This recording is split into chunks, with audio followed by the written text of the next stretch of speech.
بسم اللہ الرحمن الرحیم۔ سورۃ فاتحہ میں اللہ کا تعارف ہے۔ اللہ تو کہہ رہا ہے میں مہربان ہوں، میں رحیم ہوں، میں پالنے والا ہوں، محبت کرنے والا ہوں، اور ہم نے اللہ سے ڈرا ڈرا ڈرا کے لوگوں کو ویسے ہی بددل کر دیا ہے، مایوس کر دیا ہے اور خوف زدہ کر دیا ہے۔ سورۃ فاتحہ کے بارے میں حضرت علی رضی اللہ تعالیٰ عنہ کا ارشاد عالی ہے، اگر میں سورہ فاتحہ کی تفسیر لکھاؤں تو 70 اونٹوں پہ لادی جائے گی۔ 70 اونٹوں پہ یعنی ہر آیت کے لیے 10 اونٹ۔ 70 سے مراد 70 نہیں ہوتا، بے شمار، عربی میں بے شمار اونٹ۔ اور بطور ثبوت ایک واقعہ ہے کہ ایک دفعہ تشریف فرما ہوئے اور فرمانے لگے آؤ میں تمہیں بسم اللہ کی تشریح کرو، بسم اللہ الرحمن الرحیم۔ اور عربی وہ زبان ہے جس کے حروف کے بھی مطالب اور معنی ہوتے، واو کے مطلب ہیں، با کے مطلب ہیں، تا کا۔ تو بسم اللہ کی با پہ عشاء کی نماز کے بعد درس شروع کیا، فجر کی اذان ہو گئی، با کا کبھی سفر طے نہیں ہوا تھا۔ تو میں کیا کروں گا، یا میں کیا کر سکتا ہوں، ادنا سا طالب العلم۔ لیکن اس میں ایک چیز تو میرے اللہ کا تعارف ہے۔ اللہ ہمیں مہربان کر کے رب، اللہ یہ بھی تو کہہ سکتا تھا الحمدللہ جبار السماوات والارض، الحمدللہ قہار السماوات والارض، سب تعریفیں اللہ کی جو سارے جہان پر جبار ہے، قہار ہے، غالب ہے، بادشاہ ہے۔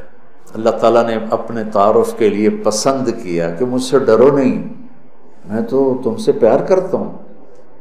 وہ پیار جو ماں اپنے بچے سے کرتی ہے وہ تو بہت تھوڑا ہے، میرے پیار کی کوئی انتہا ہی کوئی نہیں ہے۔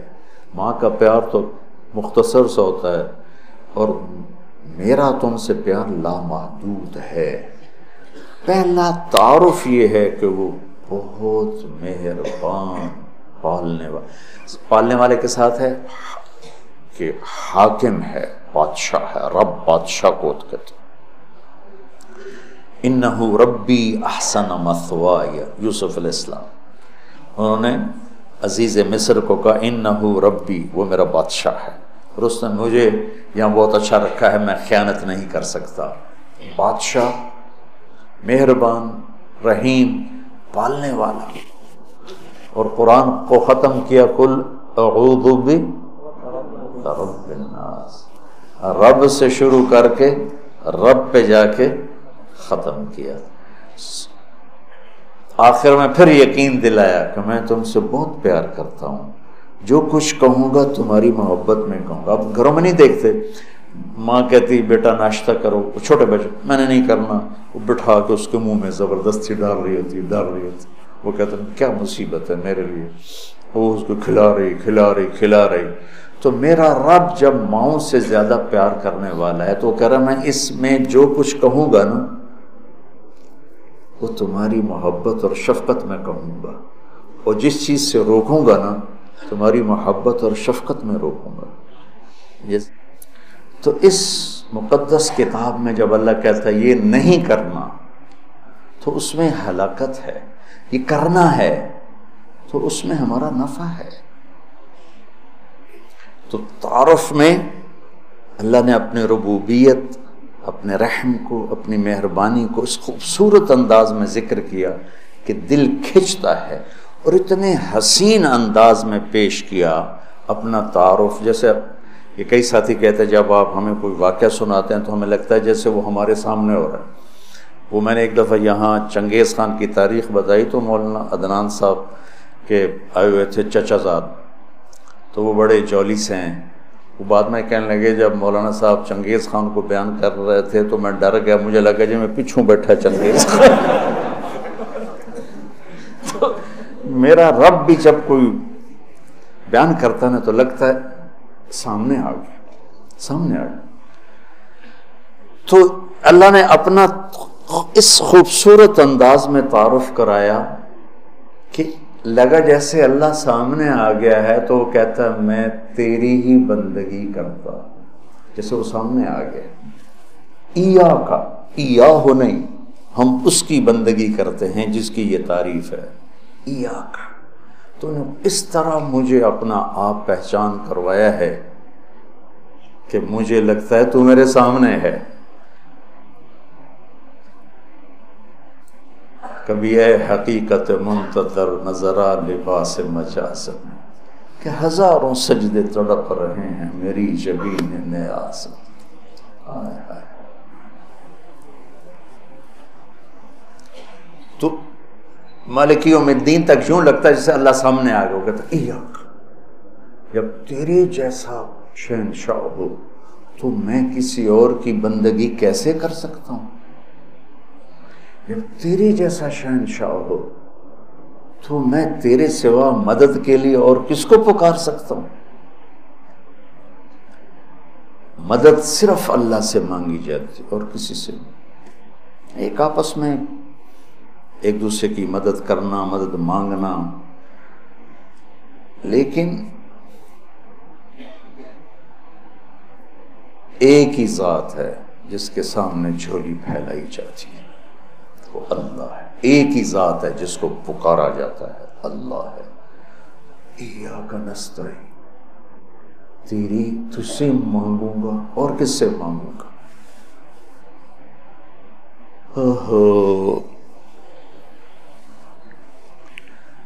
اور اللہ نے سب سے کہا ہے سب کی سنوں گا۔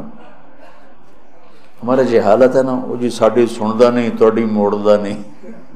ارے بھائی بے نیاز ہے اور مہربان ہے، جس کی چاہے موڑ دے، اس میں کیا؟ تم مانگنے والے بنو، وہ دینے والا ہے، لیکن پکارو اسی کو۔ وَإِذَا سَأَلْتَ فَاسْأَلِ اللَّهَ وَإِذَا اسْتَعَنْتَ فَاسْتَعِنْ بِاللَّهِ، جب مانگنا ہو اللہ سے مانگ، اور جب مدد کے لیے پکارنا ہو تو صرف اللہ کو پکار، اللہ کے سوا کوئی مدد کرنے کے قابل نہیں۔ ایاک نعبد و ایاک نستعین۔ مجھے یاد آ گیا، پڑھا تھا کہیں کہ ساری آسمانی کتابوں کا خلاصہ ہے قرآن، اور قرآن کا خلاصہ ہے سورۃ بقرہ، اور سورہ بقرہ کا خلاصہ ہے سورہ فاتحہ، اور سورہ فاتحہ کا خلاصہ ہے ایاک نعبد و ایاک نستعین، ایاک نعبد و ایاک نستعین۔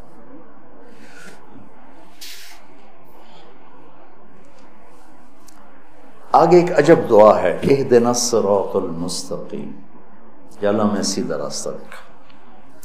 جتنے انسان کے علاوہ مخلوق ہے وہ ماں کے پیٹ سے صحیح زندگی گزارنا سیکھ کے آتے، اللہ کی طرف سے ان کے اندر یہ چیز ڈلی ہوتی، ان کو پیدا ہوتے ہی پتہ ہوتا ہے یہ کھانا ہے یہ نہیں کھانا، ادھر چلنا ہے ادھر نہیں چلنا، یہ دشمن ہے یہ دوست۔ آج پہلے دن چوہا اپنی بل سے نکلا، اپنی کھڈ سے نکلا، سامنے بلی دیکھی، بھاگ کے واپس آیا۔ اس کو اماں نے تو نہیں بتایا تھا کہ بلی تینوں کھا جائے گی۔ میں ایک عام مثال دیتا ہوں اپنے بیان میں کہ بکری کو گوشت کھلاؤ مر جائے گی نہیں کھائے گی،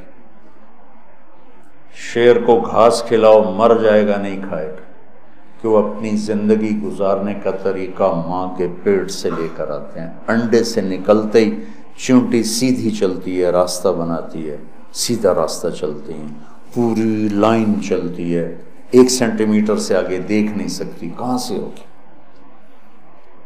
اللہ کا نظام، اللہ کا علم کہ ہر مخلوق پیدائشی طور پر جانتی ہے یہ کھانا یہ نہیں کھانا، اور انسان جانتا نہیں ہے، نہ دنیا میں صحیح چلنا جانتا ہے نہ آخرت کو تو ویسے نہیں پہچانتا۔ تو اللہ نے یہ دعا فرض قرار دے دی، ہر رکعت میں یہ دعا فرض قرار دے دی، مانگو کیا؟ اللہ میں سیدھا راستہ دیکھا۔ سیدھے راستے سے ہم عام طور پر سمجھتے ہیں کہ آخرت کا سیدھا راستہ ہو، ہر پل میں مجھے صحیح کیا کرنا ہے وہ دکھا۔ الصراط، اس میں دنیا کا بھی ہے اور آخرت کا بھی۔ صبح اٹھا، فجر کی نماز پڑھی، یا اللہ صبح ہو گئی ہے، کام پہ جانا ہے، یا اللہ مجھے سیدھا راستہ دکھا، میں تیری اپنی دنیا میں کیسے سیدھا چلوں کہ تو راضی ہو جائے، اپنے دین میں کیسے سیدھا چلوں کہ تو راضی ہو جائے۔ چلتے چلتے چلتے کچھ ہیرا پھیری ہو گئی، کچھ غلط ہو گیا، کچھ ٹھیک ہو گیا، ظہر کا وقت آ گیا، اللہ کہتا آ جا آ جا، اب پھر مانگ اہدنا الصراط المستقیم، اللہ کچھ گڑبڑ ہو گئی، مجھے پھر بتا کہ میں نے دنیا میں کیسے سیدھے چلنا ہے اور میں نے آخرت کے لیے کیسے سیدھی زندگی گزارنی ہے، مجھ سے نہیں گزاری جا رہی، میری مدد کر۔ اللہ نے پھر تازہ دم کیا، چل جا، پھر ہیرا پھیری ہوئی، اونچ نیچ ہوئی، نہ کہا جا عصر میں آ جا، عصر میں آ گیا، مانگ، کیا مانگوں کا مانگ کہ میں تمہیں سیدھا راستہ دکھاؤں، چونکہ تمہارے اندر یہ جانوروں کی طرح چپ ہے نہیں، انہوں نے وہی کرنا ہے جو ان کو ان کے اندر ڈال دیا ہے، یہ درختوں میں چپ ڈال دی۔ کبھی آم پہ انگور دیکھا، انگور پہ کریلا دیکھا،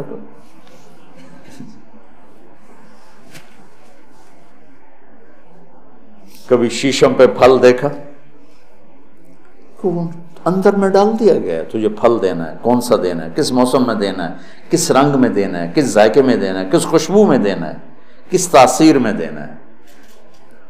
تو ہمیں اس میں اللہ تعالیٰ نے دونوں تاریں ڈال دی ہیں، اچھائی برائی، تو لگا آؤ پھر مانگو، عصر میں پھر مانگو، پھر جائے کو اونچ نیچ ہوئی، آ جا مغرب میں پھر مانگ، وہ کتنا مہربان ہے، آ جا مانگ یا اللہ، پھر گڑبڑ ہو گئی، پھر دکھا راستہ، پھر کہا چلو عشاء ہوگی آ جا۔ اب حالانکہ اب تو نے سو جانا ہے، لیکن سو رات میں کتنی برائیاں ہوتی ہیں، سب سے زیادہ برائیاں تو رات کو ہوتی ہیں، تو آ جا پھر مانگ کہ میں تیری رات صحیح گزروا دوں، تیرا ہر پل صحیح گزروا دوں، اور پھر آخرت کا راستہ بھی تجھے صحیح دکھا دوں۔ یہ اہدنا الصراط المستقیم، ہر پل میں سیدھے راستے کو مانگنا ہے، ہر پل میں سیدھے راستے کو مانگنا ہے۔ اور صراط چوڑے راستے کو کہتے ہیں، مستقیم سیدھے راستے کو کہتے ہیں۔ یہ ہمارا موٹر وے بن گیا ہے ہمارے گھر تک، تو اب ہم نے وہ پینسرے جاؤ، گوجرے جاؤ، ٹوبے جاؤ، رجانے جاؤ، پیر محل جاؤ، سندیلیاں لے جاؤ، عبدالحکیم جاؤ، دھکے کھاندے کھاندے گھر جاؤ، وہ چھوڑ کے ہم 1.5 گھنٹے میں یہاں سے، پہلے 3.5 گھنٹے لگتے تھے، ہم 1.25 گھنٹے 1.5 گھنٹے میں گھر پہنچ جاتے ہیں۔ یہ صراط اور غیر صراط کا فرق ہے کہ آدمی جب راستے کا چناؤ کرتا ہے تو کہتا ہے میں راستہ سیدھا، راستہ کھلا بھی ہو چوڑا بھی ہو، کھلا بھی ہو چوڑا بھی ہو، تو اللہ کہتا ہے میں قربان جاؤں، اور اللہ ہمیں کیا کہے، او میرا بندہ اے مانگ، میں تینوں موٹر وے تے چڑھاؤں،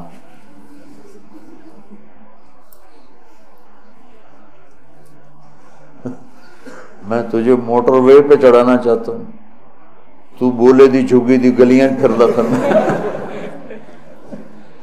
نام ہے نا بولے دی جھگی، تو اس کی سڑکیں بھی ایسے ہی ہوں گی۔ اور صراط تلوار کو بھی کہتے ہیں، تلوار کا جو ایک ہوتا ہے نا ایک طرف، اس کو بھی صراط کہتے ہیں، تو وہ صاف شفاف ہوتا ہے، کوئی کھڈا بڈا نہیں ہوتا۔ تو اللہ تعالیٰ ہم سے کہہ رہا ہے ایسا راستہ مانگ جو صاف شفاف، اور جیسے صراط تلوار جیسے چیز کو کاٹتی ہے تیزی کے ساتھ، ایسے ہی اللہ تعالیٰ کہہ رہا ہے کہ وہ راستہ مانگ جو میں تیزی کے ساتھ تو اپنے گھر پہنچ جائے، جیسے ہم تیزی کے ساتھ اب گھر پہنچ جاتے، اور مستقیم ٹیڑھا میڑھا نہ ہو، سیدھا ہو۔